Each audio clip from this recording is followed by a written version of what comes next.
Kapuso, may mga nahuli na naman pong mga isnaberong taxi driver. Yan ang tinutukan ni Jamie Santos. Live mula sa Quezon City. Jamie. Mike, hindi raw titigil ang DOTC sa kanilang Oplan Isnabero hanggang hindi lumalambot ang matitigas na ulo at nagiging pasero-friendly ang mga taxi drivers na pihikan sa mga pasero lalo na ngayong Christmas season. Binantayang maigi ng mga operatiba ng DOTC at LTO ang mga taxi driver na nakapila sa isang mall sa Ortigas. Ang target nila ang mga isnaberong taxi drivers na tumatangging magsakay ng walang sapat na dahilan. Nasampulan tuloy ang mamang driver na ito nang tanggihang isakay ang pasaherong pauwi sana ng Quezon City. Ang rason ng driver, matraffic pa raw sa Quezon City. Ganito rin ang kaso na isang driver ng MGE taxi pero nakipagtalo pa rin sa mga taga-DOTC dahil hindi humarap ang complainant. Wala tayong pasero dyan. Ano? Wala nang pinunta ng pasero. Hindi naglada ako. Sa LTO mo na lang paliwanag yung kaibigan, ha? Galit na galit naman ang aling ito nang magsumbong sa mga taga-DOTC nang isnabin daw siyang ihatid sa Pasig. Nagmamadali pa naman daw siyang umuwi. Aminado naman ng driver ng taxi nang tinanggihan niya ang complainant. Ang 60 daw kasi pa-boundary na siya. Bagay na hindi pinaniwalaan ng DOTC kaya ang driver natikitan. Nagmamadali nga po kami Pero ako ma'am, Pakisyon ako, Pasig Manggaling rin ma'am, matraffic doon pagkarahin na ako, gabi naman Ayon sa DOTC, ginagawa nila ang operasyon na ito laban sa mga isnaberong driver para ipaalala na kasama sa kanilang prangkisa ang pagbibigay ng serbisyo publiko. Nananawagan kami din sa publiko, dun sa ating sumasakay ng taxi. Kung pwede po, magpunta kayo sa opisina namin o kaya na mag-complain. Kasi pag hindi natin na-file ng complaint ito, nawawalan din ng saysay yung ating kampanya. Problema na talaga ng mga mananakay natin, ang taxi. Sila kasi yung nangunguna sa kalye na sinasakyan ng mga mananakay natin, pero sila pa yung nagpapahirap. Mike, patuloy ang sinasagawang operasyon ng DOTC kasama ang LTO sa mga isnaberong driver. Pera pa daw dyan ang kanilang mga natatanggap na complaints sa kanilang mga hotline numbers. Mike? Maraming salamat, Jamie Santos.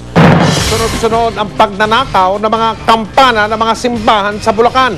Kamakailan lang ang pinakahuling na iulat na ninakaw, isang kampanang 2 taon na o 200 taon na. Naganap po naman ito sa bayan ng Balagtas. Nakatutok si Cesar Apolinario. Wala nang hinihilang kampana si Aling Adelina tuwing magtatawag ng mga magsisimba sa Santa Catalina Chapel sa Balagtas, Bulacan. Ninakaw kasi ang umano'y mahigit 200 taong kampana ng simbahan nitong Oktubre. Nilagari ang kabitan ng kampana kaya buong-buong natangay. Ginawa raw ang krimen habang malakas ang ulan sa lugar kaya hindi na malayan ng mga residente.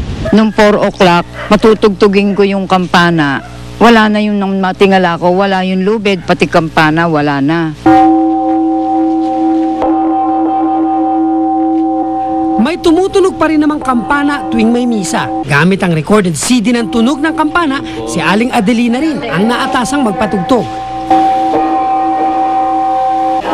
Malaking tulong daw ang totoong kampana dahil bukod sa pagkatawag ng dadalo sa misa, pinapatunog din ito tuwing may patay, panawagan, pagpupulong at kung may i-anunsyo sa kanilang lugar. Pinuntahan namin ang Balagtas Police pero hindi raw na i-blatter dito ang insidente. Tingin ng pulisya isang malaking sindikato ang nasa likod nito lalo't puro antigo ang mga kampanang sunod-sunod na ninakaw. Sa ngayon, 4 na kampana na ang naiulat na nawawala. Mula Agosto ngayong taon na ipablatter sa pulisya ang nakawan sa simbahan ng Plaridel, San Jose del Monte, Ubando at Giginto. Pero may mga nabalitaan pa raw sila na ibang simbahan sa Bulacan na ninakawan din at hindi na nai-report. Ang iba naman nai-report pero mahabang oras o araw na ang lumipas. Yung negative effect dito, yung haba ng oras. Sa halip na makapagkandak kaagad ng investigation yung kapulisan natin. Nanawagan ng pulisya makipag-ugnayan ng simbahan sa kanila para maresolba ang nakawan ng kampana. Sana naman makonsensya sila. Kung hindi naman, siguro manghihingi na lang kami ng mga donasyon o para maibalik namin ang kampana. Cesar Apolinario, nakatutok 24 oras. Susunod! Ang controversial prenuptial video ni Maggie Wilson.